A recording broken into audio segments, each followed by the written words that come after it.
All right. Welcome, everyone. We are here. Hello. So I'm literally trying to set up the live stream on Patreon. So just give me a second. So guys, today we're going to Look, we be got intergalactic early. intergalactic. It's early. Woo, Yeah. hello. So he doesn't make us stay longer than we should. Intergalactic, we had a 3-hour live stream, and I'm blaming you. I'm doing what the black man does, blames Blaming everyone the else white man.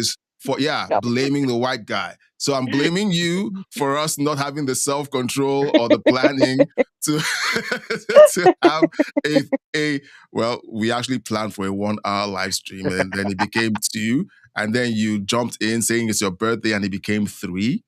So we're blaming you for the And then we extra did 2 like a hours. 15-minute Southern goodbye, and it was 3 hours and 15 minutes. Well, you know what? If you have a long Southern goodbye, it simply means that you love your audience. And guys, I love you guys so much. Okay, I love you guys, Hickox, Hickox Dragon, Intergalactic Wrangler, and where is Lynn? Lynn always waits for the right time, so that's why I went on the Discord and I said, "Hey guys, we're going in earlier because we're going in earlier." I didn't give any reasons, but we just wanted to Because go in earlier. everybody happened to be here. Everyone happened to be early, and we said, like, let's just do it. So we're here early, and we have a bunch of stories that are literally one is hilarious. We're opening up with a funny one. It's funny to us anyway. And then we're going to go progressively into the most ludicrous stories that have been out there. So we're going to start first off with the story with Hakeem Jeffries. Hakeem Jeffries found his balls.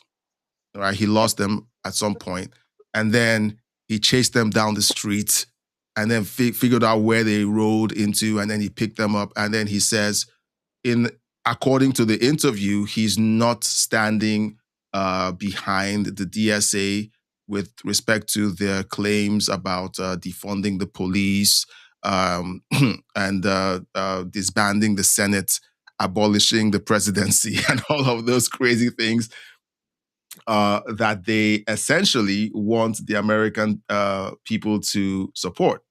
So he found his balls. And then we're going to be yeah, he did. He opened that purse up and took them out. Well, my question is, where did he put them when the DSA was screaming that he was next to be primaried? And that was almost 2 months ago. So it took him 2 months to find them. Well, yeah, because now they're not going to pick him, and so now he's got to try and win some fan base somewhere. So he's hoping to get to the more middle lane people, those like liberal conservatives or those conservatives that have some liberal ideologies. The ones he's that hoping to try and get those middle ground people. The ones he chased out of the party with his crazy, outlandish claims and his pointing and trying to be like Obama, please. He's toast. He's toast. Oh, yeah. He's essentially toast. So well, I was gonna say with your symbolism of him chasing him down the street and wondering where he caught him. He caught him just before they went into the drain because the DSA was Pennywise sitting there, be like, "Come here, Hakeem." All right. We all go down here. Oh boy. All right, so let's jump into the story. Okay, we've gotten the preamble. Oh, hang on. I was supposed to also say we're going to be looking at the fact that the Democrats are about to prosecute a conservative, a MAGA influencer for dressing in drag. Okay, that is basically what he did. Okay, so the party that is pro, don't judge people. If anyone wants to dress however they want, judge is the freaking hardest. Don't do that. And then a guy dresses in drag and then goes and exposes the Democrats in Minnesota for election fraud. And then they come out and say, I want to prosecute him for dressing like a woman. It is hilarious to watch. And then we're going to look at South Africa. We found a video late this evening, and we figured we'll talk about it together. So let's start with Hakeem Jeffries. Hakeem Jeffries rejects defund police, open borders, and Senate abolition. Let's listen to this, and you guys let me know what you think. All right, let's move on to Medicare for All. You co-sponsored Medicare for All legislation from 2013 to 2021. You've not co-sponsored it since you became Democratic leader. Will you put Medicare for All up for a vote if you become Speaker? Well, listen, these are all conversations that the House Democratic Caucus is going to have. Right now, we're focused on November 3rd, not January 3rd. What we are promising the American people is that we're going to fight to make health care affordable for every single American. And we know there's a lot of damage that Republicans have done that we've got to restore and repair. For instance, Republicans have enacted the largest cut to Medicaid in American history. Can I just say More he than talks $1 like our trillion autistic son or with his so hands? has Look. Like, no joke, our autistic son, he's like this and stuff, and he's very hand-talky with his, because he's nonverbal. He's very hand-talky with when he does talk. So it's, I mean, it's honestly, it's really cute when I'm looking at my son doing it. But him, it looks like he's just kind of like got the tism and is just like trying to make words. Well, the same thing is going on with Gavin Newsom. It's almost like they both have the same coach. I mean, Newsom also said that he wasn't a very bright man. He acknowledged he's a bit touched. Yeah, he did say so. All right, so let's listen to him. Continue. For instance, Republicans have enacted the largest cut to Medicaid in American history. He keeps saying this even though it's been debunked again and again. The cuts were made because of the fraud. Yeah, all they did was cut out the fraud. Yes, they cut out the fraud. People who didn't need to be on Medicaid. People who were put on who earn more than of course, the bottom this line. is meant to support. Yeah, it's meant to support people who can't afford health care. Yeah, like no joke. For us with all of our kids. So our kids are on like Medicaid, whatever the hell Medicare, whichever one the hell it is. Whichever one's not for old people, okay, and disabled people. Whichever one's not for them. Like our kids are on it because literally we can't afford health insurance. Chris and I are not. I pay for our health insurance because the state goes, no, you can afford that. You can afford to pay for you and him. But they understand the kids need it, honestly, really more than we do. Because they have more, more checks and shots and all that good jazz. But like, that's because we are like lower middle class, borderline poor people. So it's for people like that, not those people that can work and just refuse to work because they're lazy, or the people that make way too much but have fudged the numbers enough to qualify for stuff. So all they've done is cut out the fraudulent people. That's not a cut to Medicaid or Medicare or, government assistance with SNAPs or Section 8s or anything like that. No, that's just removing the abuse and fraud. Well, they think that that you guys aren't intelligent enough to see what Trump is doing. No. Yeah, I'm an uneducated white woman. I'm an uneducated white woman. It's honestly ridiculous. I mean, looking around, especially our small town, right? And it's a lot worse in bigger cities. The constant bragging that I hear, and people, they've got Section 8, right? They've only got to pay, I think the lowest amount that I've heard was like $50 a month for their home. And then they're getting welfare, they're getting food stamps, they're getting Medicaid, and they're doing all this, and they would refuse to work. Why? Because the government is supplying everything for them. Yeah. And it incentivizes laziness. And that, if you actually look at the people that are on these programs, A large majority of them are obese, and that leads to other health complications, which then raises health insurance. And honestly, the Democrats' version of healthcare is just straight up trash. It's been that way since Obamacare. Yeah. And honestly, we need to get rid of it completely and put something else in place that is common sense based. Now, Hakeem Jeffries thinks you shouldn't agree with the Republicans or President Trump because it's them destroying Medicaid and Medicare. Destroy it. We rebuild from the ashes like the phoenix. All right, we're yet to get to him finding his balls, so let's keep moving. More than $1 trillion or so has been cut from Medicaid. His voice hasn't caught up yet. And what you're going to have is about 14 million Americans lose access to health care. Do you personally support Medicare for all? Do you personally support Medicare for all? No, as you indicated, I haven't co-sponsored the Medicare for All legislation that has been introduced over the last several years.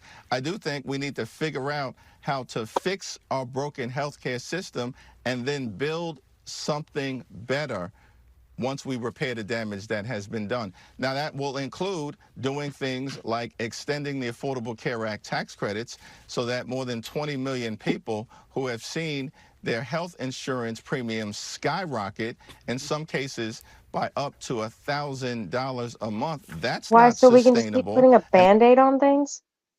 First off, why did it skyrocket? Exactly, because we let too many private companies decide what was needed and what wasn't needed in healthcare. We decided to let them set the prices on the medications and procedures and everything like that don't cost near as damn much as what they're actually charging for it. And we turned it into a business not actually about helping people or caring about people. So that Affordable Cares Act. Obamacare.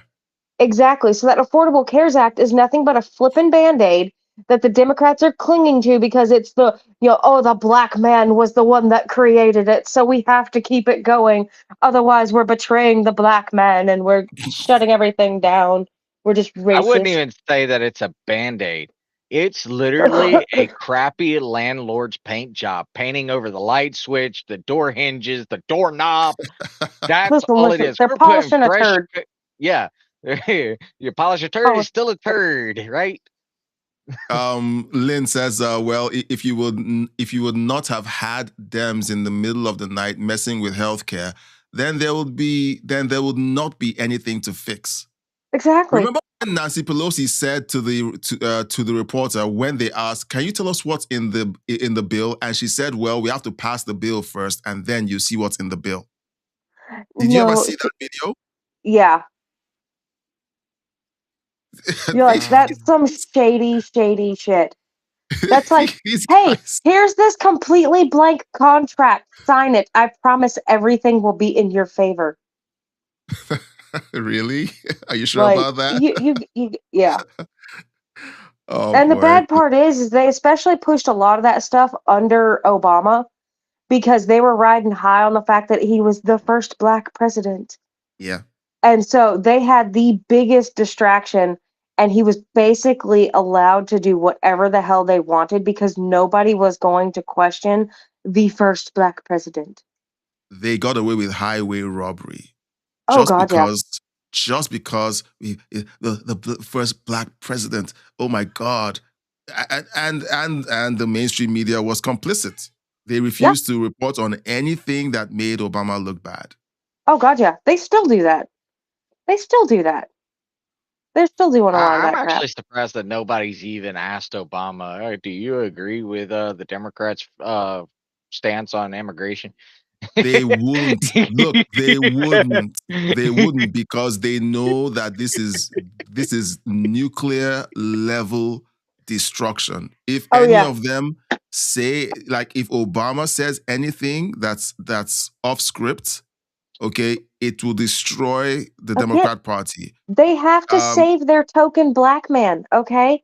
He's like the black guy in the horror film, okay? We have to save the black guy. You can't let him die.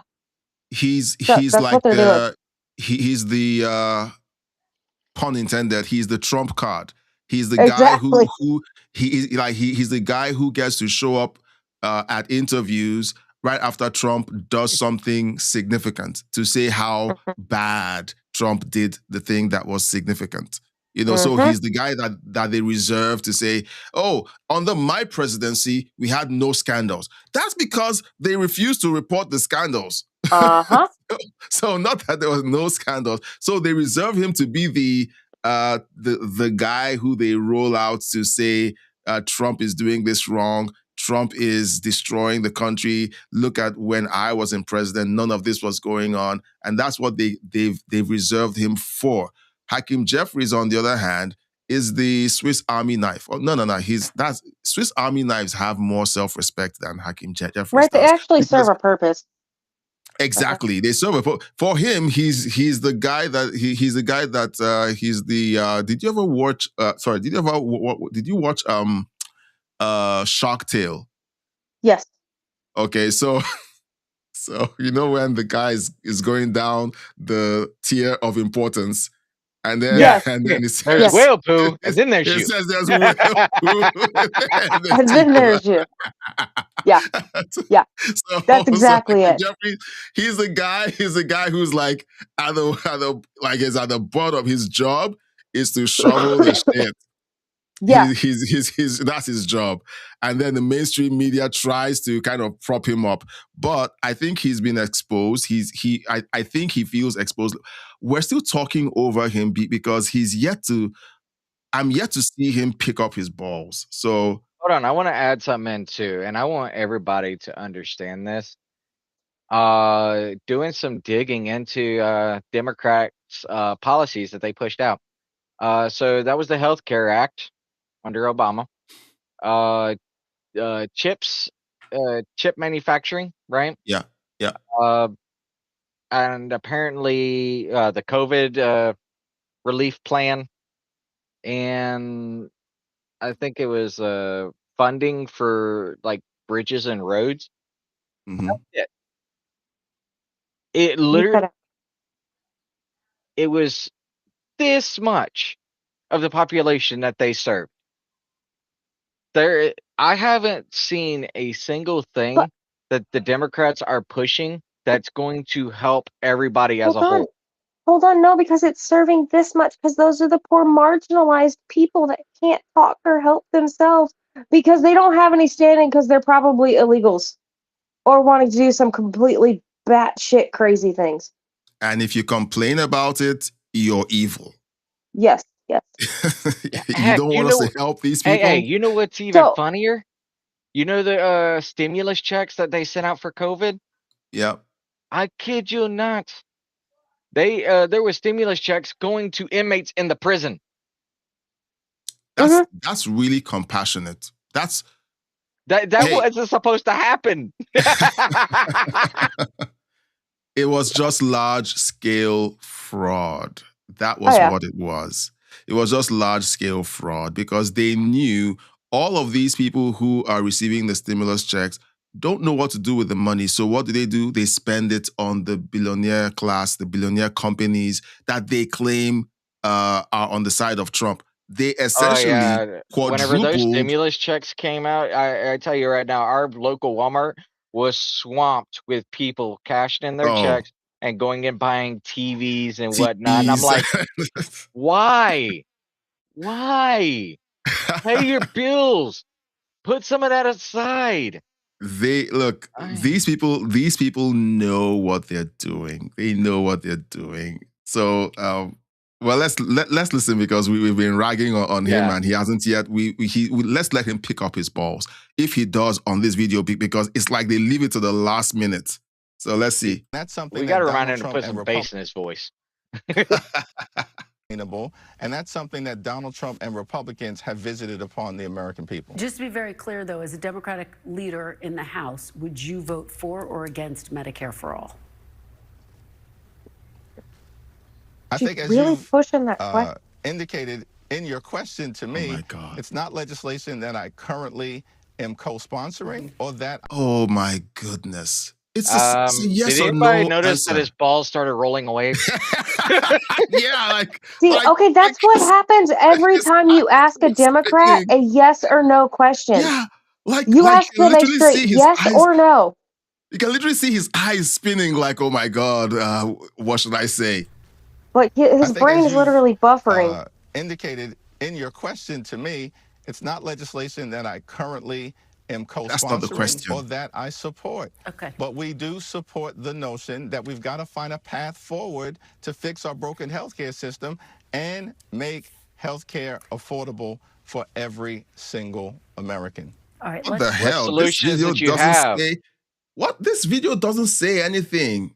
Okay, good. So this is the video. I'm sorry, guys. We had to painfully listen to him for that long, but let's listen to this. I guess this is where he picks them up. Put in that woman there.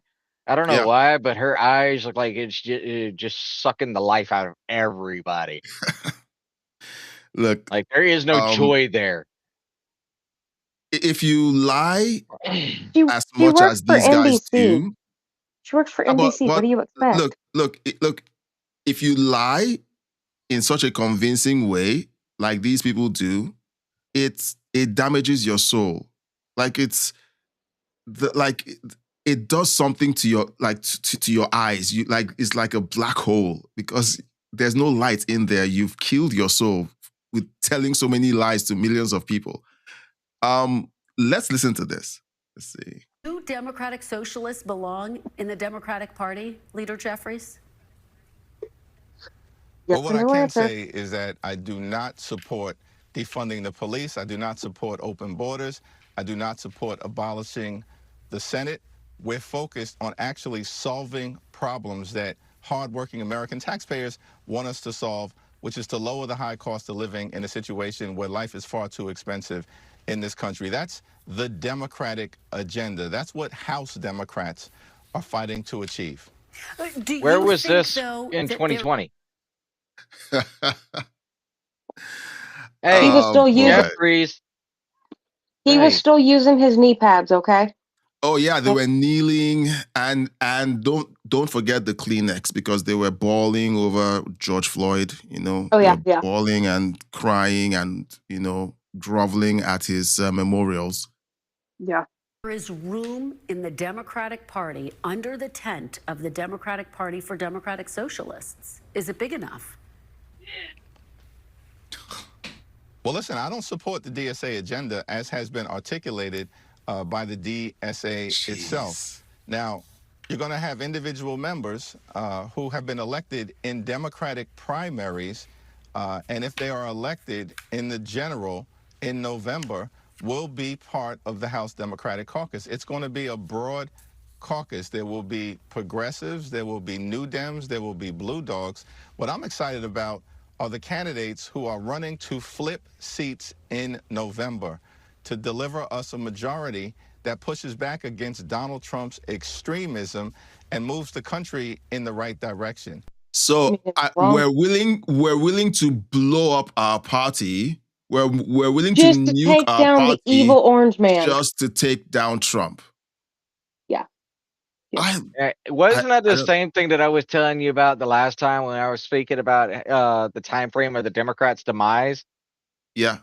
Yeah, he said it right there. Oh. Okay, they're willing to basically destroy everything so long as it takes down Trump. That is like crude Trump derangement syndrome right there. Yeah, cut off my nose to spite my face. That makes no sense. Like it makes no sense. Like we should be popping champagne, yeah, but it's like you guys are just like you're suicidal. You guys can see, for example, he was at that event where the DSA, the socialists, were screaming, "You're next, you're next," and I guess maybe he saw the handwriting was on the wall. But even during this interview, he hasn't outrightly denounced the DSA. He's pretending that the policy statements that they adhere to, every single one of them adheres to the policy statements that he claims that he doesn't support, every one of them has to pledge to those policy statements. So when you have a group, a rogue insurgency in your party that pledges to a certain group of policy statements, and you want to pretend that you can separate them from that policy statement, you are delusional or just totally dishonest. So he doesn't want to come. So I'm sorry, I have to go and change the description of this video. He picked up the wrong balls. He found somebody else's balls, not his. He thought it was his balls, but it's not his. He probably found one of those trans women's balls. Maybe. They were already chopped off and laying there, so he was like, screw it, let me pick these up, not realizing that it was already a sissy man anyway, because he couldn't even work as a man. This is pathetic. Let's finish this video and then move on to something else. That means us, House Democrats, lowering the high cost of living in areas like groceries and gas and, of course, housing, and fighting to make health care affordable for every single American, while at the same period of time pushing back against the corruption that has been unleashed on the American people and holding the crooks accountable beginning on day one in January of next year. Okay. I don't know, guys, what do you have to say? Because look, these guys are just irredeemable. Irredeemable. Yeah, honestly, I don't think there's any help for them. They're done. And now this is basically like that last ditch effort to try and hold on to anything. And honestly, if I'm going to say, I'm praying that when they lose in the midterms, that they truly will be done. The only thing that will save them is if they actually do gain any kind of power in the midterms. But if they lose in the midterms, yeah, they're freaking toast. And I also want to add in, so we had previously discussed about, my prediction on the demise of the Democratic Party. How about even if the party fractures and just obliterates itself, they're still going to be fighting, just not the way that we think they are. Yeah. Doing some digging and everything like that. So again, I estimated middle of next presidential term that's whenever it's going to happen. So at that point, Republicans will have the power, right? And red states will see a decrease in taxes, better living opportunity, right? However, it's estimated that the states that don't comply, the blue states, right? Federal funding would be cut from them. Instead of them making cutbacks, they're going to tax even more to cover what they lost from the federal funding. They are going to tax you. They're going to tax the air you breathe at that point. No, look, I would urge anyone who is a Democrat voter to please just do a study in history. Just use ChatGPT, okay? Use the wokest AI out there and just do a study on history. Don't ask any leading questions. Just ask, what have the consequences of these policies that Democrats have pushed over the last few decades been? Every time a Democrat stands up to say, we're going to lower your taxes, they never say they're lowering taxes. That's the funny thing. They never say they're lowering taxes. They attack the Republicans for giving tax cuts. And then they claim that the tax cuts are for the billionaires. But those tax cuts roll down to the regular guy. If you're not overtaxing the multinational companies, they don't add those taxes to the prices or the cost of products and services. They don't. And it also impacts how much the employees within those organizations earn. Yeah, you can actually look at New York right now as the major example with the tax on tax the rich, right? Yeah. Zoran has already failed on that aspect. What he thought he was going to be able to bring in, he could not. So he started saying, telling the middle class that, hey, we're not getting what well, I thought we were supposed to be getting. So I need y'all to chip in more. And that's going completely against what he had promised. Yeah. And he's going to break more promises. I played that old video of mine from last year to you privately. Maybe some during a different stream we'll do that, where I predicted that some of the things that they were going to start doing were going to happen, and they're doing it. Mm-hmm. And they're doing it because once the money dries up, they're going to start taxing the citizens of New York up the wazoo. And then they're going to blame it on the federal government because they're going to go to the federal government to try to offset the cost of their policies. And when the federal government refuses to subsidize their insanity, they're going to use that as a campaign mantra to say, hey guys, the reason why you're suffering isn't because you guys voted an absolute communist into, to run the place. It's because the federal government won't give us more money to burn. Mm-hmm. And the masses are going to say, really? Then let's vote you in again so we can fight the evil federal government. That's exactly the play. And sadly, I don't think the people who voted him in have gotten the memo yet. So I believe we're going to see more people supporting him unless something absolutely catastrophic happens under his watch. And then the next guy can take him down based on that crisis. But other than that... But by the time that happens, it's going to be too late. I mean, really, if you honestly, it's going to be completely destroyed. No, I mean, there's already buildings collapsing in New York. We're going to do a live stream covering New York. Maybe we'll pick a day next week or this week and just do a live stream, just looking at New York from the moment he took office and some of the things that have been happening. And we'll just see, let's see what happens. And maybe you guys who are watching. Oh, meanwhile, if you're watching and you've got stories that you want us to talk about, send them in right quick, okay? As soon as we hit the 45-minute mark of the live stream, we're not going to take any requests. So I'm looking at someone in the chat, so you know who I'm looking at. Intergalactic. Oh, sorry. I just had to clear my throat. I'm sorry. All right. So, yeah. So Hakeem Jeffries, I'm sorry I clickbaited you guys.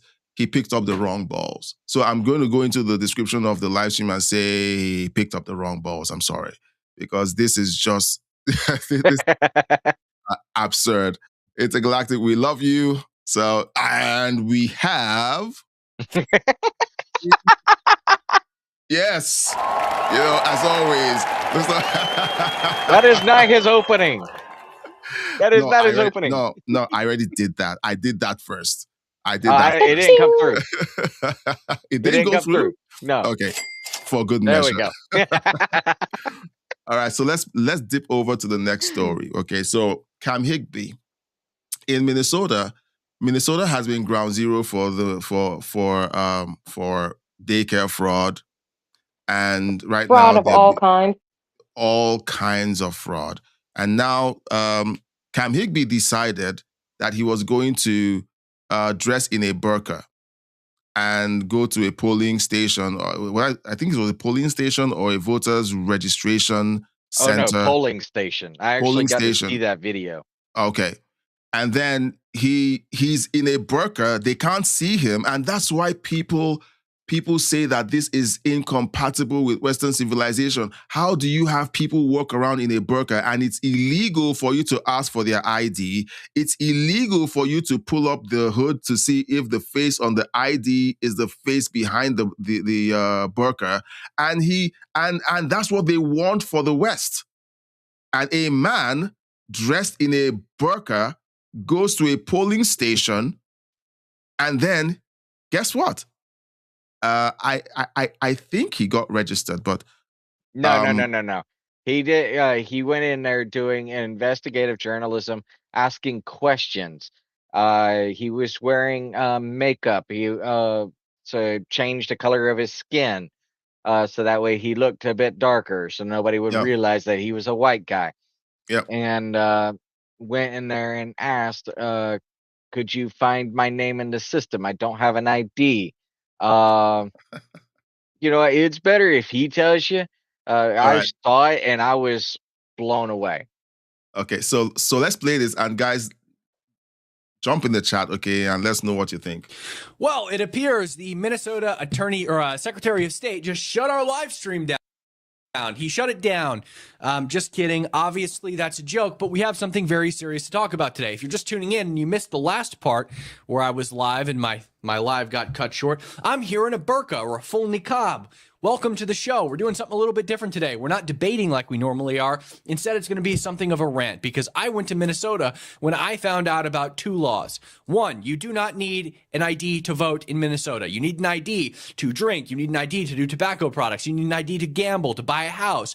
I found out you need an ID in Minnesota to fish. You can't go fishing without a driver's license. You need to first show a driver's license, then you obtain your fishing license, which is also a form of ID. You can't fish in Minnesota without an ID, but you can vote without one. You can't drive a car without one, but you sure can vote. And I went and I proved that. The other problem I have is you can vouch for up to 8 unregistered people. So you show up to the polling station with 8 different people who aren't registered in the system, who the government doesn't have any record of them, and you say, yes, I know this person lives in the precinct. You might be telling the truth. You might be lying. You sign a little piece of paper and they're good to vote that day. How could that ever be exploited? I have no idea. Okay, so I went to Minnesota with this in mind. I bought this burqa from a place called the Hijab Shack. Okay, it was a very fun experience. I got this burqa. I told the man selling them that it was for my mother. She was going to wear it to mosque, and he believed it. I got the burqa, or the niqab. I wore it to polling sites. I went inside, and I asked them if I could vote. Now, I didn't vote. I didn't actually vote. I never touched a piece of paper. I never touched a computer. I never signed anything. I just presented a name from the voter roll and asked them if I could vote in that person's name. And they said yes. They said I could. They said that I could vote as Genevieve J. I'm not going to say the full last name. Genevieve J. Just think of the whitest name you could possibly imagine. That's the last name. I'm Genevieve J. By the way, you know what? I'm jealous. He's getting stars and gifts and everything, and you guys. Okay, I'm not going to guilt you guys into doing anything. We're stingy. I'm not guilting anyone into, but I'm like, So let's keep listening. Sorry. I'm wearing this color of foundation when this happens.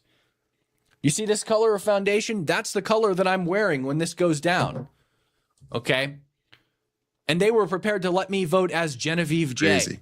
A woman, by the way. That's one of the most astonishing parts, is that's a woman's name, a real woman's name, a real person who lives in that precinct who's registered to vote. If I was a bad person who wanted to commit crimes and not a good person who was in the business of exposing people who commit crimes, I might have voted as Genevieve Johnson. And in that case, Genevieve Johnson would have gone into the polling location and not been able to vote. By the way, this all happened on election day. Okay, primary day in Minnesota. A bad person would have made it so Genevieve Johnson would have walked into the polling station and the poll workers would have said, sorry, Genevieve, you've already voted. Yeah, you looked really good earlier in your niqab, in your burqa. Okay, so I did that, and I also asked if I could vouch for 8 other foreigners. And they told me yes. Whoa. And I said, well, do I need an ID? To vouch for these people? No, of course you don't need an ID. Do they need IDs? No, of course they don't need it. By the way, this video is up. You guys should go check it out and hype it. Okay. Like the video, hype the video, and subscribe. I will tell anybody if they actually want to see the video, I do recommend it because the way that it went was absolutely ridiculous. ridiculous. Like the dude, the one I saw was dude sitting at the table. He's basically like, "You're in the system." He asked to be an illegal. Doesn't matter. You're in the system. Being a convicted felon. Doesn't matter. You're in the system. Being on the sex offender registry. Doesn't matter. You're in the system. Oh my goodness. Like, are you kidding me? And then what he is saying, they did not ask for ID at all. Well, they asked for ID whenever he said, "I don't have one," or "I didn't bring it." They said, "Okay, that's fine. You can still vote."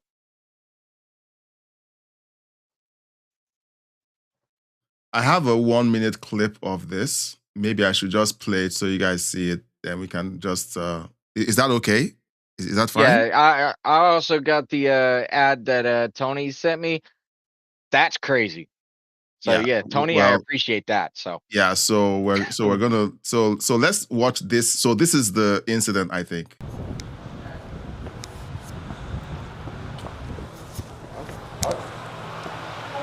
Hello. Have you voted here before? No.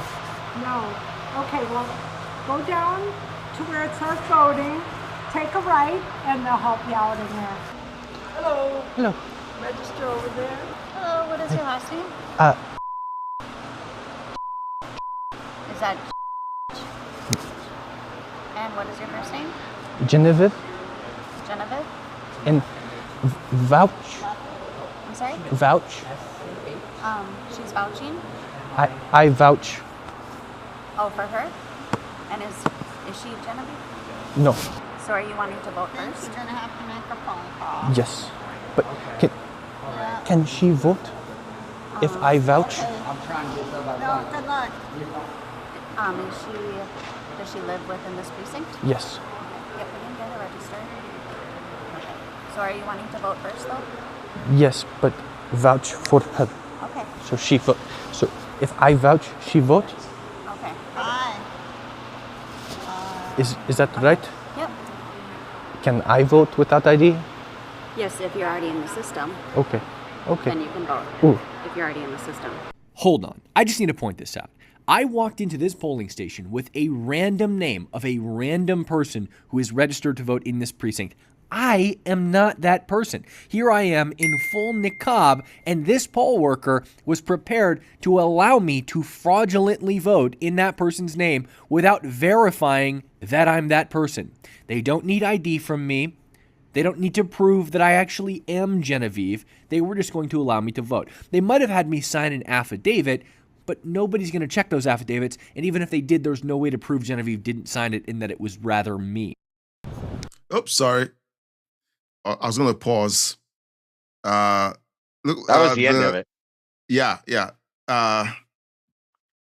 Okay, so let's go back to but this is insane. And when liberals get caught doing insane stuff like this, they crash out and begin to make it sound like it's entrapment, like the person who caught them committed a crime. They did that with Nick Shirley when he exposed the daycare fraud. The state attorney is trying to file charges for identity theft. Really? Yeah. Yeah. How? Did he do anything? Did he use the identity? He said that he was this person is what they're going to go off of. No, that's impersonation. But even at that, what did he vote? Did he do anything with it? He did. Well, nope. Let's see. Describe from the video. It's whenever he actually says in this one. This is a very long video, by the way, and also no, we're not going to watch the whole thing. We're just going to stop somewhere. Well, no, I was going to say is something was going on with his stream as well, because that glitching noise that you hear. Yeah. That was going through his entire stream, and it was only happening on YouTube. But right. Whenever he said that he had 8 people waiting outside in the truck, right? They said, bring them in. He says, I'll go out and get them. Did not touch a single piece of paper. As soon as that they confirmed that, he left. So all right. So let's talk about it real quick because we have another video to play, the one from South Africa. So this is a developing story. We're going to keep an eye on it because the Attorney General is the AG for Minnesota is trying to bring charges against Cam Higby, just like the state of California has created the Stop Nick Shirley law to stop private citizens from exposing fraud in California. So we can all see the trend, okay? We can all see the trend. As long as you're ignorant, as long as you stupidly go about your day, you're fine. The moment you begin to notice, they tag you or label you the criminal. That's the modus operandi. And the AG is going to bend every law in the book to try to get Cam for exposing the insanity that is the Democrat Party's platform of no voter ID. They called it Jim Crow 2.0. And for me, okay, watching this insanity is like anyone can see through this. But for the Democrats that back this, they need to take responsibility for this because if you continue to support this, you are actively supporting the destruction of the United States. And see, that's the thing, because this is honestly what has woken up the silent majority is the bullcrap like this of the punishing the people that are simply pointing out facts and, demonizing all of these things. That's really honestly kind of what's, in my opinion, woken up the silent majority, those regular middle road conservatives or even middle road liberals and stuff like that were just happy to go about living their everyday lives. That this is kind of what's woken a lot of them up and why you had such a surge, in voting for Trump and different things like that, because they're like, oh, no, we're not going to stay silent anymore and continue doing this. It's almost like that whole, like in World War II, where they were saying, don't mess with America, and Japan decided to mess with America, and they're like, ah, crap, you woke the sleeping beast. So, that's essentially what they're doing. All right. Hickox, are you ready for? I was gonna, since we're on the Democrats real quick, I figured we throw Share in the ad. their new ad first, all right, and then we all move right. on. Tony shared. Yeah. All right, go for it. Be prepared, everybody. Just be prepared. Mom, come, hurry. Ya voy, mija, ya voy. Happy anniversary, baby. Why are you so sweet? ¿Y qué? ¿Estás nervioso por la boda? Sí, porque tú vas a estar ahí. No digas eso. Solo pórtate bien. Mom, I got in. I got into Harvard. Oh, of course. Stupid ad. Sorry, guys. YouTube needs to make money. I can't celebrate the best moment of my life because ICE kidnapped my mom. They took my husband in the middle of the street. Mis mejores amigos no estarán en mi boda porque están detenidos. ICE is terrorizing our children. They're tearing our families apart. Están arruinando nuestro futuro. Enough is enough. This is not what America wants. And together we have the power to stop it. So join us. Exactly like I said, you're either dumb and... Wow. Oh my God. Well, never mind the fact that ICE wouldn't have been involved in any of that if you had done things legally. And you shouldn't be going to Harvard because clearly you're the child of an illegal immigrant and you shouldn't be allowed to go to our facilities. I mean, never mind that. Since last year, I've been saying that the Democrats are the party of illegal aliens, criminals, and perverts. And they just continue to prove me right. They continue to prove me right. Nothing about my mommy. Nothing like are these American citizens? Are these citizens? Did they come into the country legally? Do they have legal? The Harvard girl is an anchor baby. The gardeners are clearly illegals, and that was the one that actually had the legal documentation, and he's the one that walks into the freaking Walmart with the fat stack of cash paying for every single Mexican in the line, and that's why his buddies were deported. And the black chick was just that crazy black chick that married the Hispanic dude, and that's why he got taken. And these are just, and anyway, look, guys, listen, they was trying to pull on the heartstrings, or at least they were trying. They failed utterly. It was like, you talking to a rock over there or something? Because it's not doing anything for me. Well, it's not doing anything for the people who have at least 2 brain cells to rub together. It's not.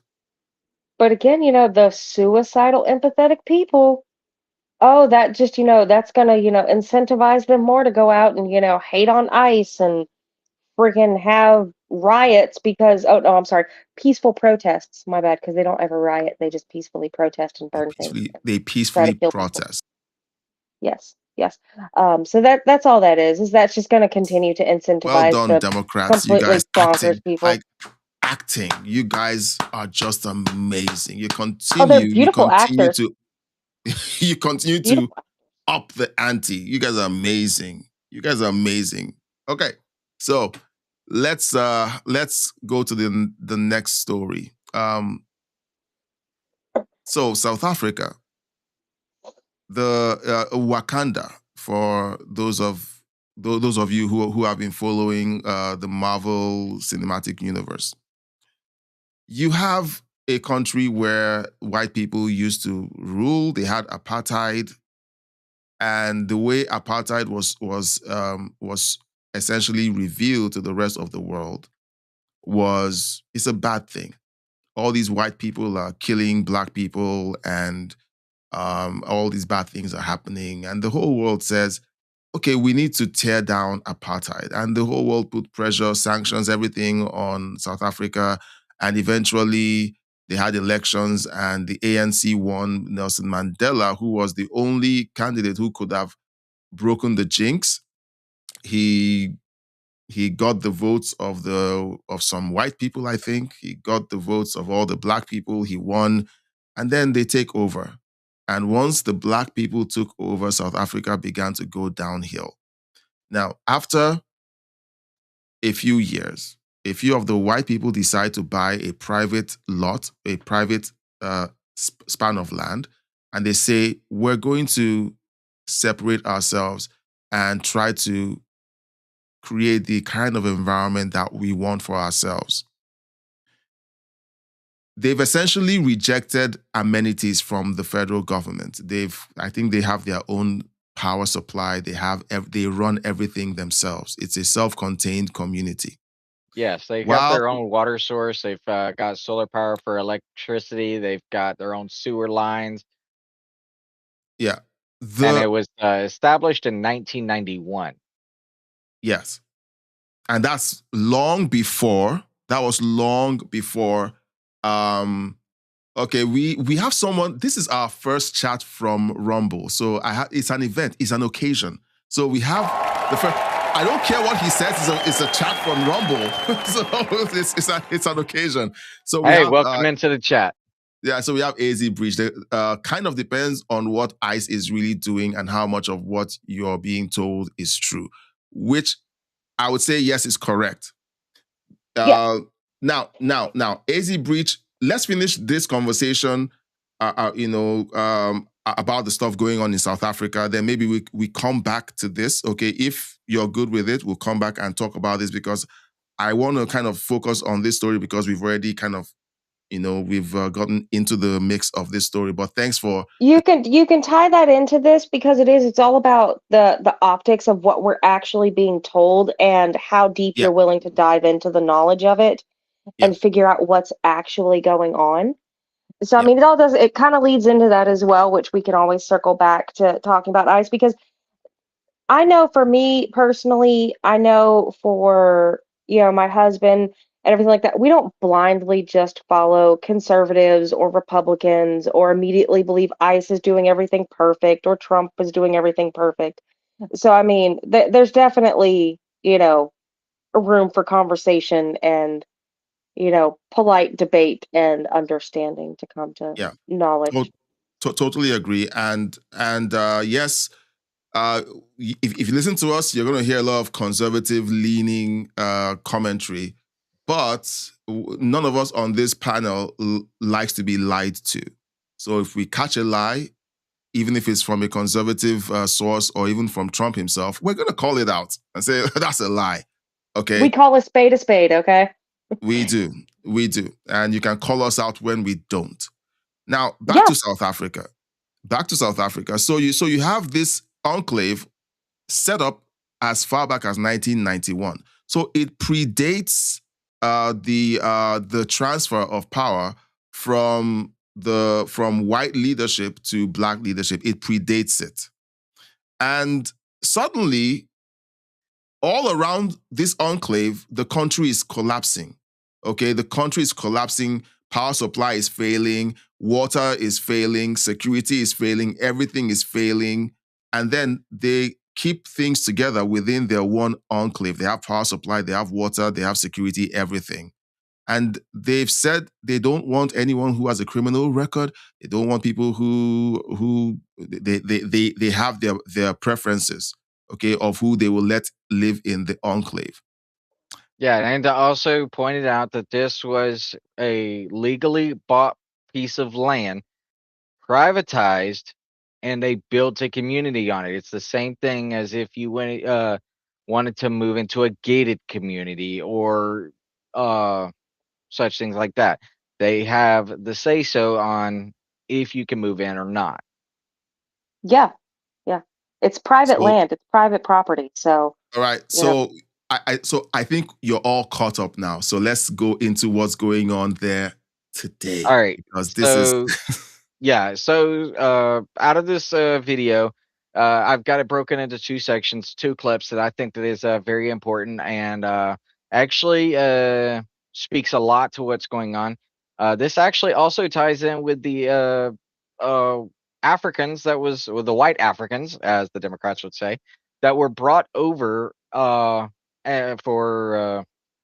what's it? Sanctuary, I guess. Temporary protected status, essentially. Yeah. TPS for those because those were the white South African farmers that were being robbed and killed. This ties into that because it gets really crazy. I'm just gonna let the video play for it. So this is the first segment that I figure I think everybody should be able to see. Everyone is so peaceful, polite, and welcoming. So recently I found myself in South America on a project of connecting Africans in the diaspora with Africans living in Africa. So I found myself in Suriname and I came across this village called Dahomey. And within Dahomey, no white person is allowed in this village. So out of curiosity, I was like, you know what? I need to go find out why no white person is allowed. If you saw my gun and you're wondering again. YouTube needs to make their cheese. Sorry, guys. YouTube. All right, let's go. I was told that no white people are allowed in this village. Is that true? Tuya. Why? The spirit that they have here is a warrior spirit who fought against the European in the slavery time. And every time that the warrior spirit see white people, he get aggressive, so they want to fight. That's why they don't allow white people to come here. What will happen if a white person comes here? That's right. That's the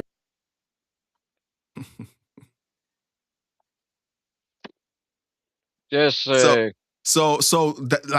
not racist at all, guys. That's not racist at all. Black people can't be racist. Exactly. Black people can't be racist. Intergalactic Wrangler says Theo Vaughn had an interesting school teacher on. That was enlightening. Just for your information for later. Okay, we'll put that on a bookmark. If we don't get to it tonight, we'll jump on it tomorrow. All right. Now, this is the other one that got me. So you got to think about it in this concept. These people in South Africa, they got tired of being targeted for whatever reason. So what did they do? They made a settlement area so that they lived and prospered. They've got their own electricity, their own water, their own sewage lines. All of their work is done within the community. If you commit a crime, you're kicked out of said community. If you have a criminal record, you're not allowed into the community. Everybody is supposed to do their part. It's a coalition of self-sufficient. They don't allow for anything that's outside to come in. They even use a type of coupon as a currency within the community.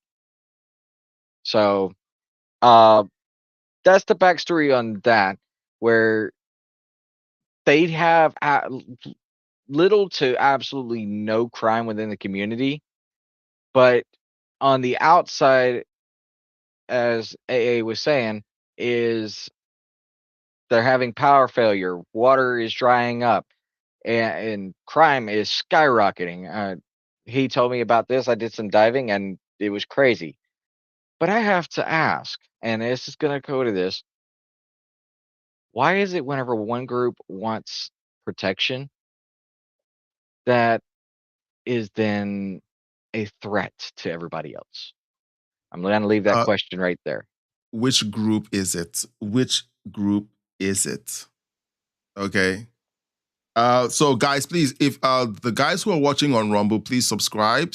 We live stream every day except on Saturdays, so you get notified whenever we go live. So I just want you guys to please consider subscribing and liking and sharing this video.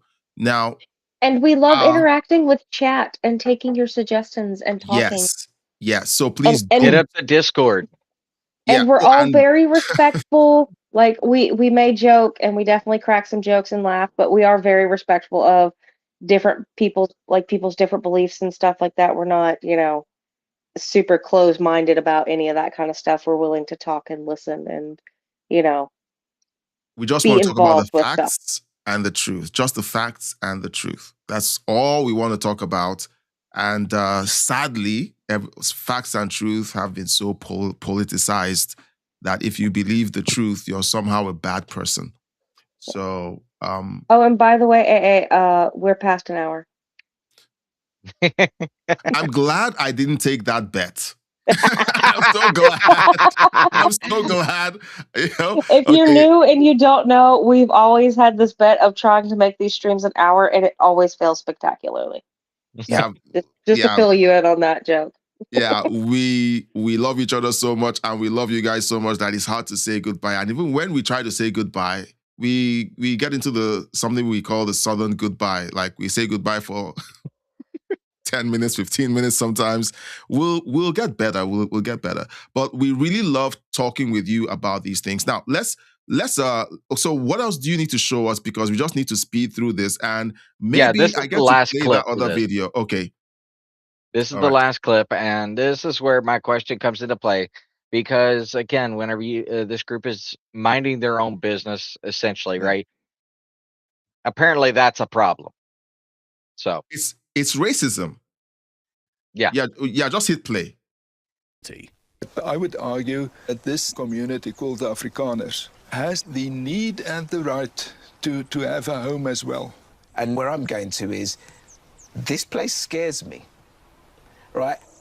I always worry when Afrikaners talk about a homeland. I don't know whether we can trust you. Yeah. Do you want to see South Africa that's together? That's one nation. In one nation, the moment we are entering on this modernist concept of national unity, especially in terms of a multicultural population, we are entering into the domain of social engineering. But it works in other countries. I live in the UK. It's very multicultural. Oh, yeah, what a brilliant example. I was about to say that, what a brilliant example. Let's all go speak. Currently has race riots. Especially in terms of a multicultural population, we are entering into the domain of social engineering.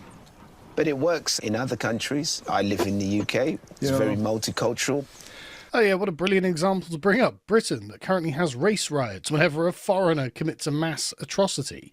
Yeah, I don't think Britain is actually a great example because the British people never wanted immigration. We never voted for it. It's been imposed upon us. And at the moment, this is the massive rift in British politics. How we can reduce the number of foreigners in the country. But yeah, no, Britain's a brilliant example of this. But anyway, of course, over and over and over, the question is asked, is Orania racist? Well, the people of Orania don't think so. They think it's actually completely normal for them to be a discrete people, a separate people, and actually build a town of their own. And again, I find myself not really being able to disagree with that. The Orania model is a model of cultural preservation, and that is not racist. So you might disagree with me, but my personal belief, my honest belief, is that the Orania model is not racist at all.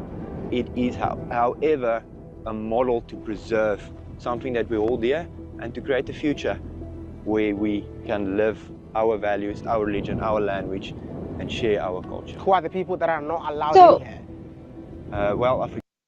So that almost kind of makes me think of like the Amish people. Like we're not over here bashing on the Amish because they, want to live like it's still the 1800s with no phones and all of that kind of stuff. We're not bashing on them because they want to have their own areas that, let's face it, us, non-Amish people don't go. So, I mean, like, why is that any different? Well, it's all right. So there's actually a woman that was doing YouTube videos. I don't know if she still is, but she is a black woman. She is a very lovely woman. However, she views life differently, right? She wears older model gowns, like dresses and whatnot. She goes out and farms and everything like that. I kid you not.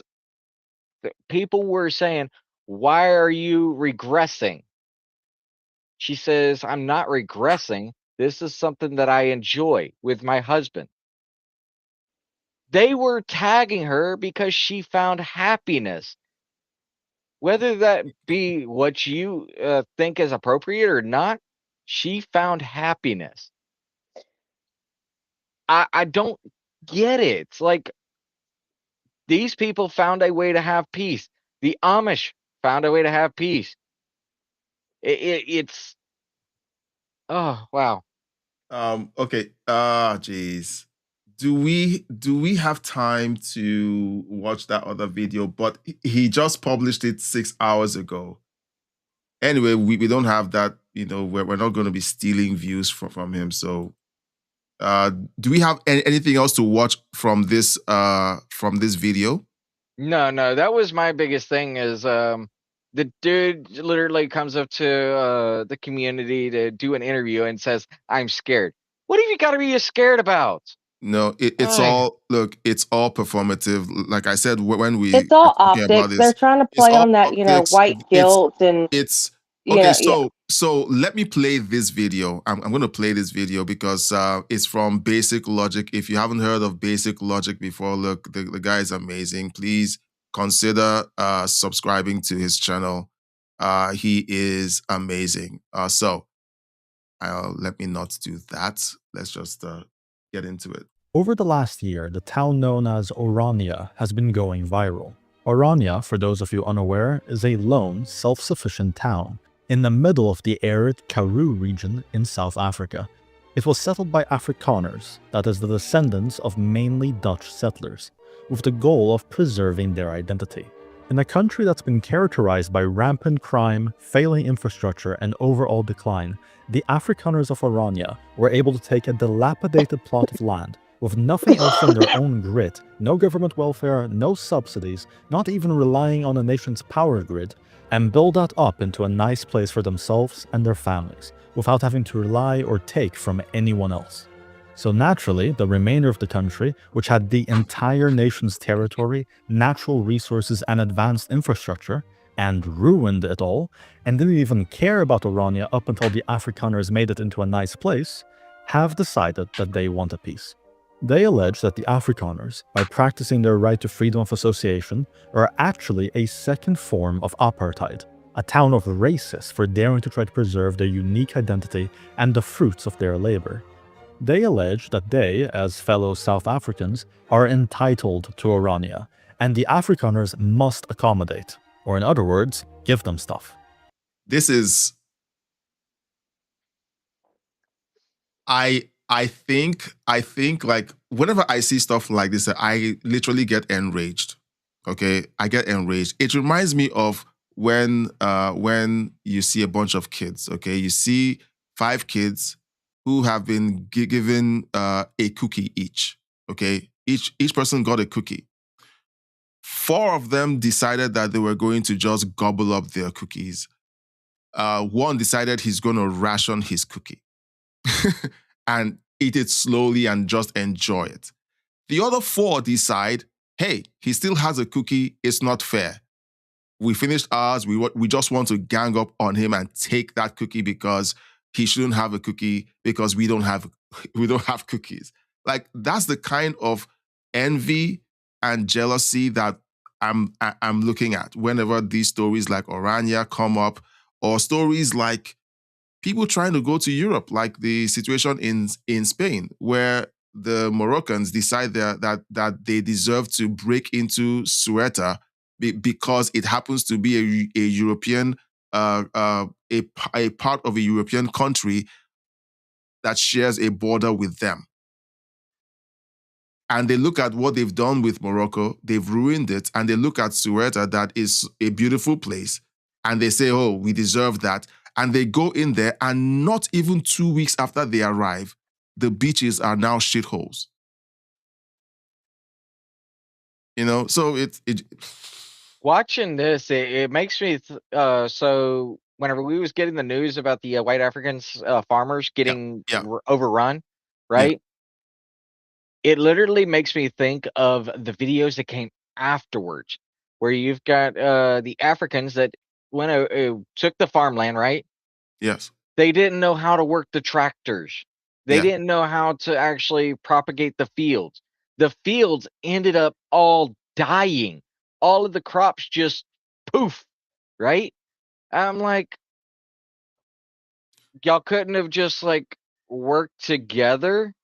No, see, the point is communism, okay? It's better that you have everybody broke and poor and wretched than you have people who literally make their lives better and show you that it's possible. No, they don't want people to excel and to be better than everybody else through their effort and their grit.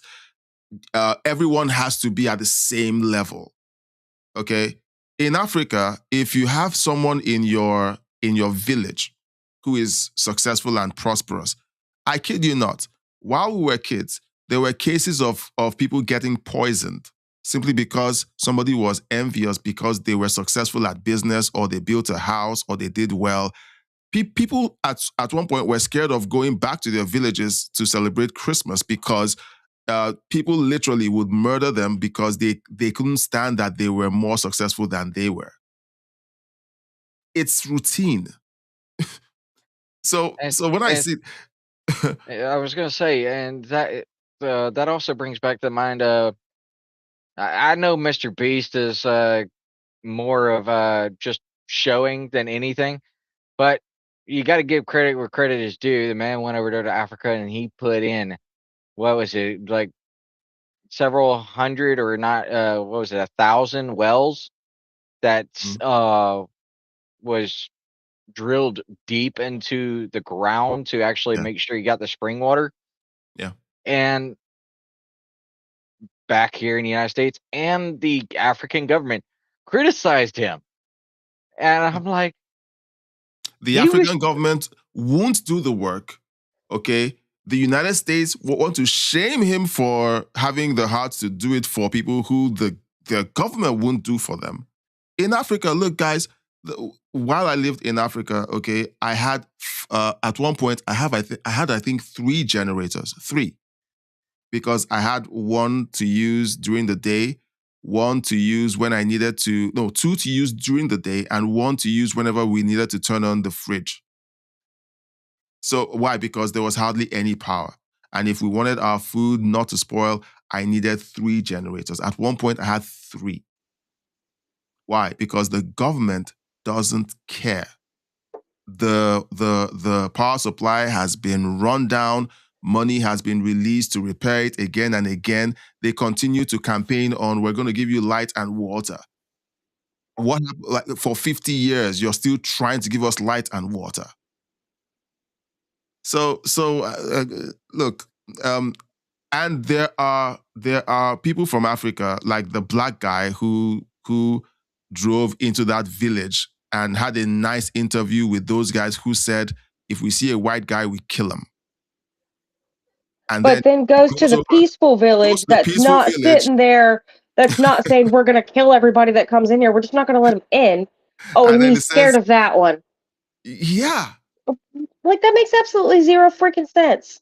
No, look, it's all about shaming the people. Well, let's watch this video because he's going to say some of the stuff that I'm about to say because he says it so well. And if the Afrikaners refuse, the state ought to get involved and force them to. You see similar allegations all over the West. Arguments are made to justify why Westerners must associate with groups they otherwise wouldn't want to, why their resources, which they acquired through their own labor, must be shared with the Third World, why their laws and customs must be changed to accommodate those who are supposed to be assimilating. But many have pointed out a strange irony. The people making these arguments and allegations against the West don't hold their own nations to the same standards. The West must be diverse, but their homes remain homogeneous. The West must redistribute their resources, but their homes do not. The West cannot discriminate against them, but they can against us. Yep. So what's going on here? Is it just plain hypocrisy, or is there something more to it? That's the question this video will explore, and if you enjoyed, consider subscribing. It helps the channel. That's the first 2 minutes. Ay. This guy, it's this all guy is freaking true. Yeah. But it's true. And you know, you guys must have felt the same way. I have felt the same way. Like, why is it that everyone else, like the West, has to take people in? Guys, if the West said to me and my family, we don't want you here, I wouldn't go on social media to say the West is racist. I would say they don't want me there. It's their house. They can choose who they let in and who they don't.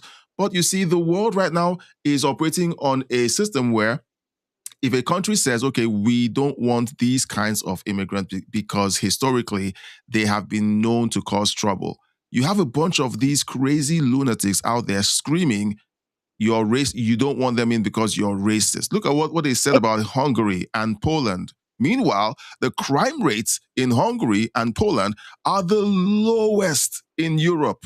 They're the lowest. Why? Exactly. They don't have the mass migration the other countries have. Exactly. And I mean, like, and if you want to take this more to a personal level, okay, you've got somebody that goes around your neighborhood breaking into houses and stealing everything, and they come knock on your door. Are you going to let them in? No, you're going to be like, stay the hell out of my house. And then your neighbor pokes the head out of the window and says, oh, you're not letting them in because you're racist. That's exactly. stupid. You're like, no, it's just, I don't want that in my house. And, for, United States citizens and stuff like that, the United States is our house. The Western nations, that is our house. That is our homeland. That's our area. I think it's perfectly logical and okay to go, yeah, I really don't want all these people that are going to come and just trash the place to come into my house, to come in here. Like, because I did all this work to fix it. And I did all this work to make it great, or, even if it's, want to take it to the bigger scale of the country, like my grandparents, my great grandparents, all that kind of stuff, like we did the work to make it great. We're the ones that defended it. I've got family in the military that we're the ones that went out and defended it to keep it like this. Why do we have to let you come in just so you can destroy it? Yeah, you don't have to. You don't. Yeah, and see, I'm going to step on some political toes here. My wife, her stance on immigration and everything like that is different in mine. Again, we're all different people. Me, every single illegal, I don't care if they were good, they were bad, they've been here for 40, 50 years. I don't give a damn. They get out. Yeah. Oh, I actually agree on that. Hold on. We completely stop all migration until our system is fixed. That's just logic. Stabilize what you've got before you overload it. Yes, but under that perspective, I'm racist because I don't want people coming into my country. Now, again, like my wife says, I treat my country like I would my house. I don't want strangers coming in. Why? Because got to protect our homeland.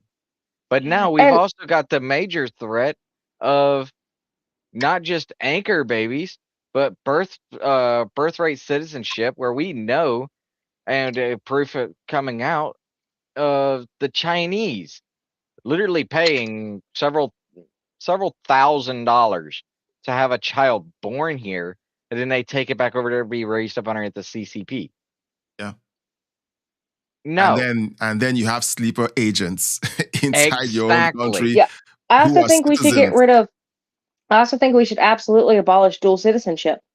Yes. You can't claim that you're for one country while still supporting another country that's against everything that they're doing. And I don't care if you're talking about the United States and any other country, or, you know, Mexico and any other country. I don't care. You can't have dual citizenship like that. Your allegiances are always going to be stronger for one versus the other. So what happens when those two collide? You're going to have to pick a side. So I honestly think that you shouldn't have dual citizenship either. All right, I think we're going to finish up this video. We got like 8 minutes left. Okay, let's go. Societies regulate human behavior on the basis of 3 negative emotions: fear, shame, and guilt. Westerners follow a guilt-based society. Social regulation is primarily based on the psychological pain of breaking one's own principles, and only when that fails does law enforcement come in. While this is normal for the West, and many think it's normal for the whole world, this is the exception, not the rule. Guilt-based societies are only possible in advanced, often religious, and highly homogeneous societies, so that people's individual principles are close enough for there to be an understanding. Most societies are shame-based, meaning regulation is primarily based on the pain of social ostracization if one goes against the clan's values. Despite it being the most common, it still requires some advancement, and at minimum a homogeneous society, so that the same clans actually have power over the largest number of individuals. And lastly, the most primal form is fear. Fear-based societies are the least advanced and least conducive to a prosperous nation. But their advantage is that they work anywhere, regardless of circumstance. Yeah. In fear-based societies, the only calculations are, if I do X, then others will hurt me, so it's not worth it. And if someone else does X against me, I will hurt them, so they won't do it. Such a straightforward system means you have no need for homogeneity. You can integrate whoever you want because values don't matter, only strength does. For obvious reasons, people don't like this system.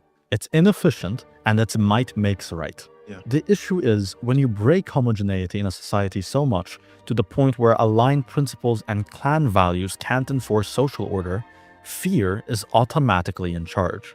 You can moralize all you want, it doesn't matter. When there are too many different peoples with competing value systems, it's what you get. It's the same reason we don't waste our time trying to moralize carnivores versus herbivores in the wild. Herbivores put a lot of effort into being able to digest plants and create the necessary nutrients from it. It's hard work, requiring extensive specialization.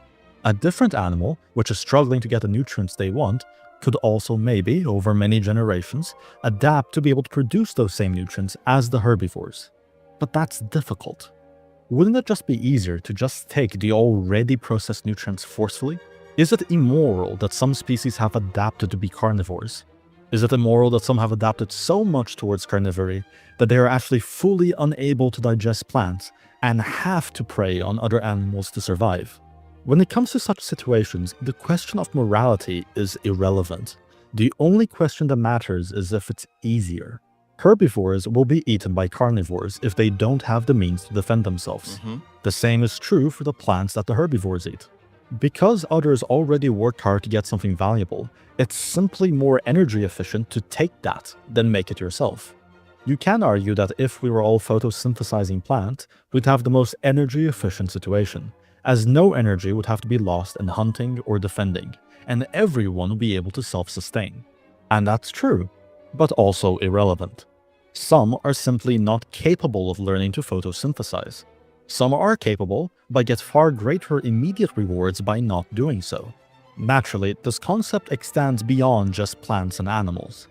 Whenever you make something desirable that's hard to make, you are incentivizing others to take it from you, because it's easier to take than to make it themselves. This is I think we said this last week. I think we mentioned something, about how long it's taken for civilization to be built up and how most of these countries don't want to do the work. I think we talked about it when we were looking at the situation at we were talking about all the stuff that America has done for the rest of the world. Yes. And then we also said, look, most of these people, like we looked at the beach at Ceuta that had been ravaged. And we said how what we were seeing was people who were unwilling to do the work in their own countries. And they assume that when they cross over into a new country, they can simply inherit the work someone else has done without destroying it.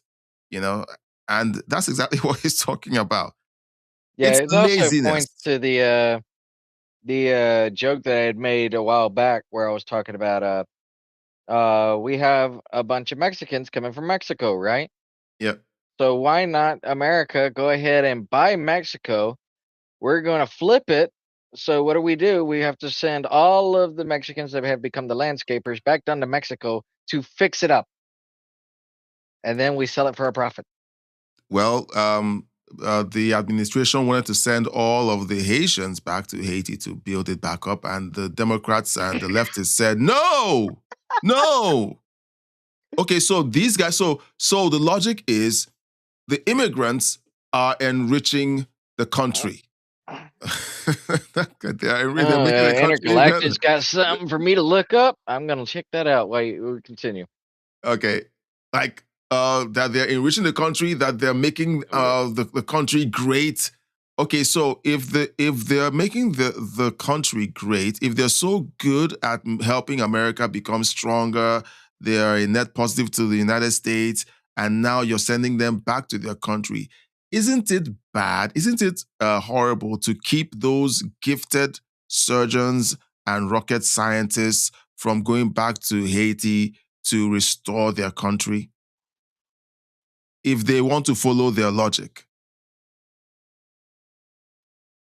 So it's just more hypocrisy on their part.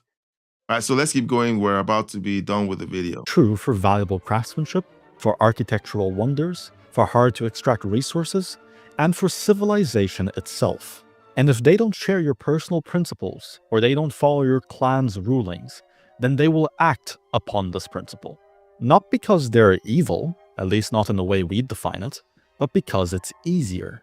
You see, in fear-based situations, moral language doesn't apply. It isn't even comprehensible, which begs the video's original question. If moral language doesn't apply, why is it constantly used against the West in a hypocritical fashion? The answer is simple. Why do cats mimic the sounds of birds? The cat neither understands the sound they are making, nor do they understand the mechanism by which it gains the trust of birds. All they know is, by making those sounds, the birds lower their guard.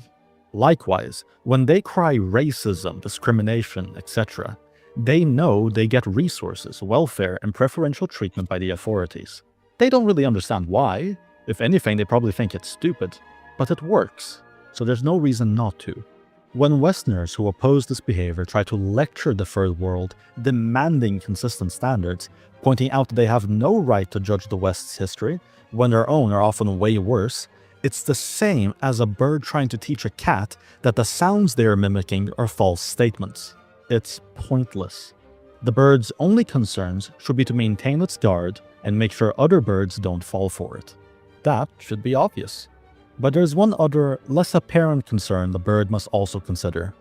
Given how complex its moral language and value system is, it's unlikely the cat would have learned to exploit it on their own, especially in such a short time period.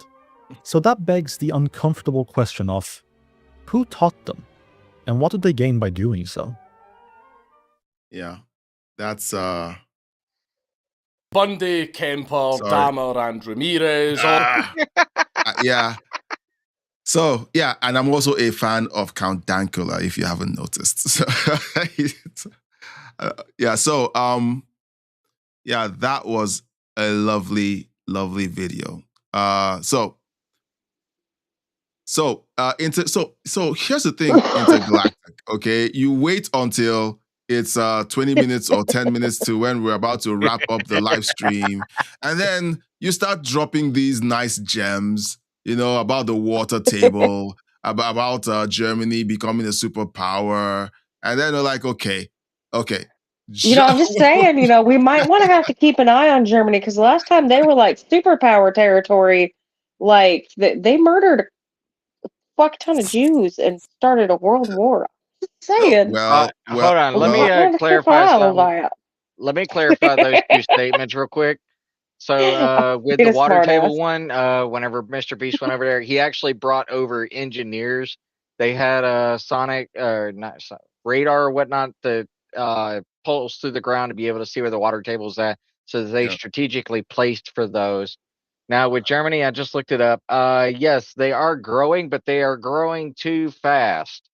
Their britches are getting too tight and the button's about to bust. So they're running out of funding. They're building up their armed forces because of the stuff that's going on in Europe. They are literally the breakwater.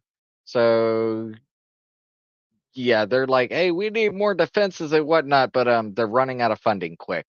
100 billion euros is running out fast.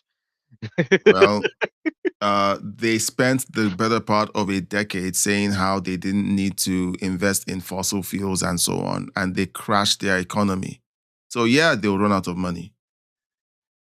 Oh, they're just spending it. This 100 billion euros is just being spent on defense. They're buying F-35s from America. And those F-35s are only going to be used for NATO defense. Oh well. All right, guys. Okay, so we went through. I'm gonna just let's let the guys look at our faces for once. Hang on. We try to make it all about the content. I try to make it all about the content, but then again, sometimes people just like to see. We are the content. We are the content. Now, Tony sent a video. Nancy Mace exposes the epidemic of white liberal woman. We're going to play this tomorrow. So I'm going to save it. Look, our job is to break out the popcorn and the drinks and just listen, talk about it, and laugh about it. I'm done letting these things raise my blood pressure. I'm just going to laugh about it. Because it makes no sense. You listen to these guys and you think that the world is going to break in half tomorrow. And all they're doing is lying. They're fear-mongering. Both sides do it, the left and the right. They do it, but the left does it a lot better. So we just break out the popcorn and we just watch and we laugh about it. And guess what? In the end, we're going to find out who was right and who was wrong. And most of the time, do you know what? We were right. Most of the time, we're the ones who are right because we're like, something doesn't add up. And then it turns out that we were right because something definitely didn't add up. So, oh my God, we looked at the facts. And yeah, we also understood history and looked at history and kind of saw where the trends were going. Yeah. Facts are boring, okay? Facts are boring, but do you know what? Facts will save your life. Facts, not feelings. Facts, not feelings, okay? We've gone through a bunch of stories, okay? Nice. Tomorrow I'll try and have my hot chocolate handy, okay? Yeah, I had to show off my mug.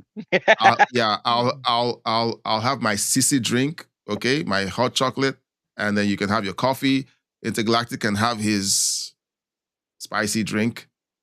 And hey, you like hot chocolate? Add that into coffee, and you get yourself a crappuccino. No, look, I have enough. Look, I have enough energy in me to keep me up till tomorrow. Throwing in a grenade into that isn't going to help anyone. Okay, I can literally from this point stay up till 6 a.m. and push it all the way to noon. I'm that out there, so I don't need coffee to wind me up even more. Yeah, so guys, we looked at several things. We looked at the Hakeem Jeffries attempt grabbing the wrong set of balls against the DSA. We thought he found his balls, but he found the wrong balls. So that happened.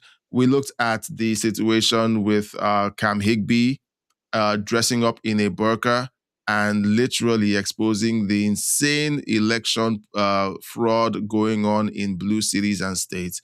And then we looked at the craziness happening in Orania, South Africa. Lemon water is what I had in my drink, in my cup. It was lemon water. Lemon water. Me and Lynn. Awesome. All right. So that's what we talked about, guys. We would like you guys to, help me because I am failing terribly at keeping a concise live stream to an hour. The reason why we're aiming for an hour is because we want the live stream to kind of have some rewatch value. Look, I'm not going to try to force it. Okay, I'm not trying to force it. That's why whenever we pass the hour, I'm like, well, let's just keep going. That's why we give him grief. Yeah, no, keep doing that. Look, if you guys loved the live stream enough to stay from the beginning to the end, Intergalactic Wrangler, Lynn, Tony, like if all of you love the live stream that you could stay from the beginning to the end, there's someone out there who will find the replay and stay from the beginning to the end. So our job is to make sure that we provide as much value to you as possible. Meanwhile, we'd like to congratulate Tracy on her new job. She's starting tomorrow. I thought she would be, conserving her energy for starting the new role tomorrow, but she's here with you guys because she loves you guys. So again, Tracy, congratulations. Thank you. Everyone loves you. Everyone wants you to do well, and the old company can stuff it. So, well, actually, AA, we need to add in. We actually have her for another week. They messed up, so she'll be starting next Monday. They overstaffed their starting class for this Monday, so I actually don't start till the 24th, but I still start, so we can still say yay. I'm super excited about that. But you do get me till the 24th, though. On a selfish note, I'm happy that you're not. On a very, very selfish note, I'm being so selfish right now because I was like, what is it going to be like tomorrow? And yeah, so since my kids are back home, at least one of them is back home. The oldest is back at camp. He's working at camp. The 3 p.m. Belt is open now. For those of you who are watching, okay, now let's have a quick conversation, okay? This is a Southern goodbye, but it's us putting our heads together. Yeah.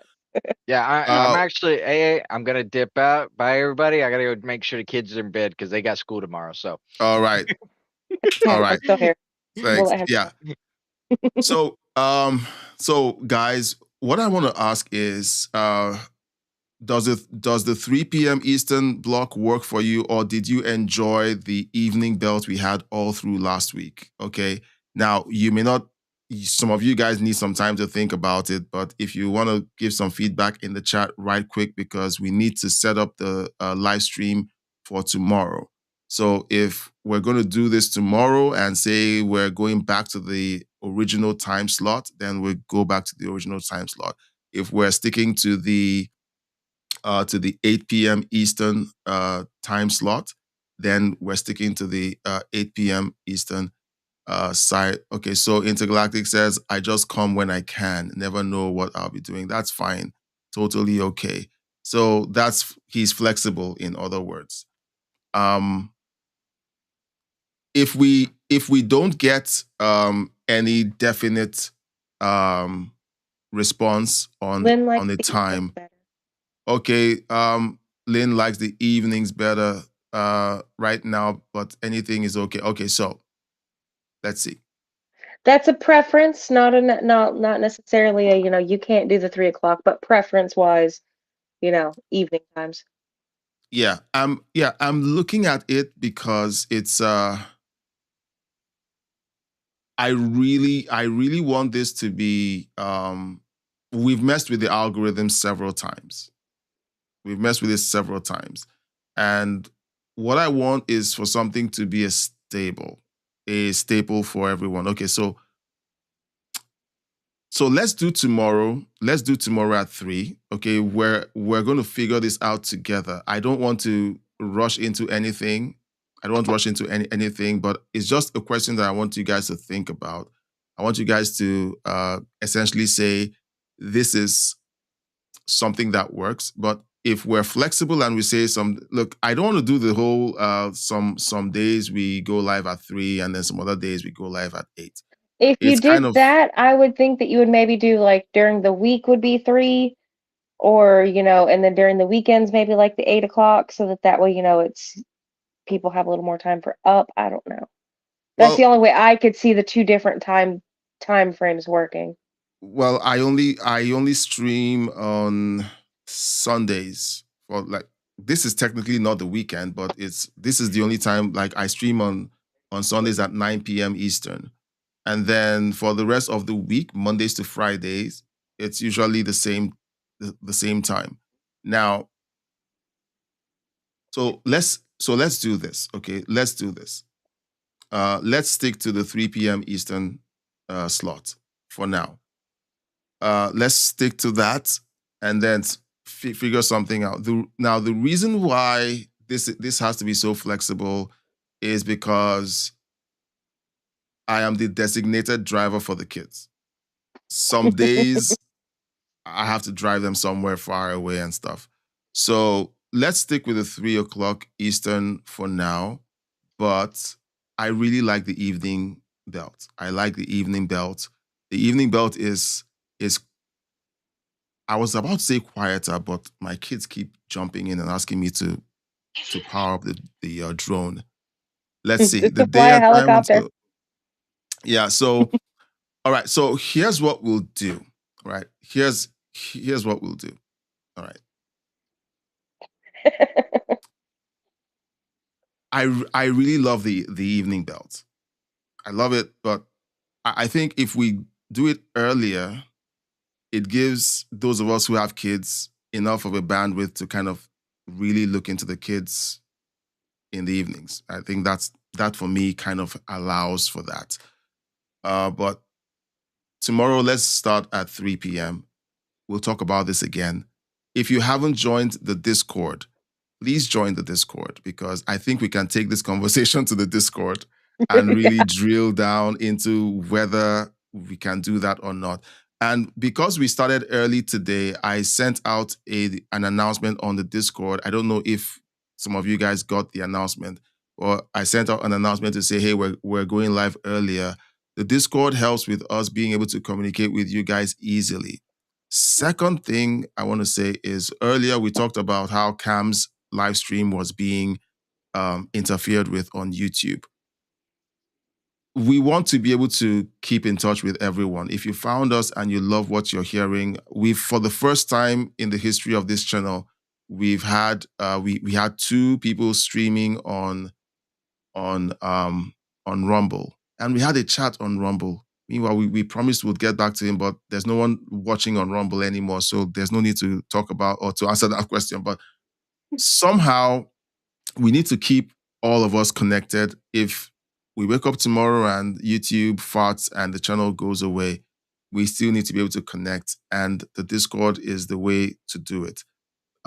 So if you can, please connect with us on the Discord. We will continue this conversation about the time slots on Discord and figure it out. I would love to do something more stable, but I'll be honest with you.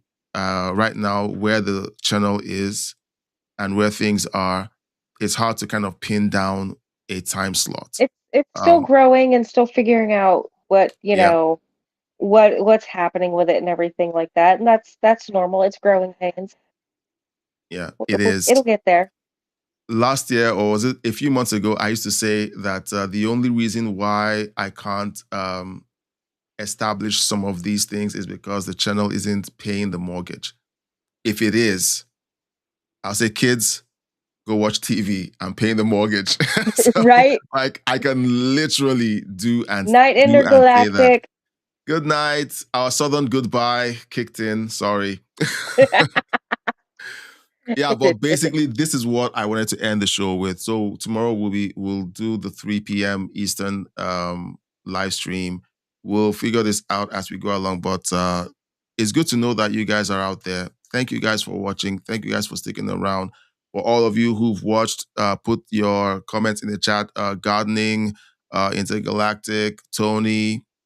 AC, even though he's not here anymore, that's still cool. AC, the guy from Rumble. Tony. We always do we that, love Tony. You. Yeah, Tony gets the extra touch. Okay, he gets the extra touch.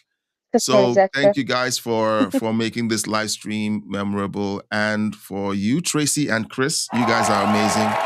You guys are amazing, and I've said to you guys should think about starting your own podcast, because you guys are a great couple, and you guys should really think about it. And if you guys need some support, I'll be glad to. Look, you guys have supported the channel by just showing up. I'm really grateful, and I appreciate it.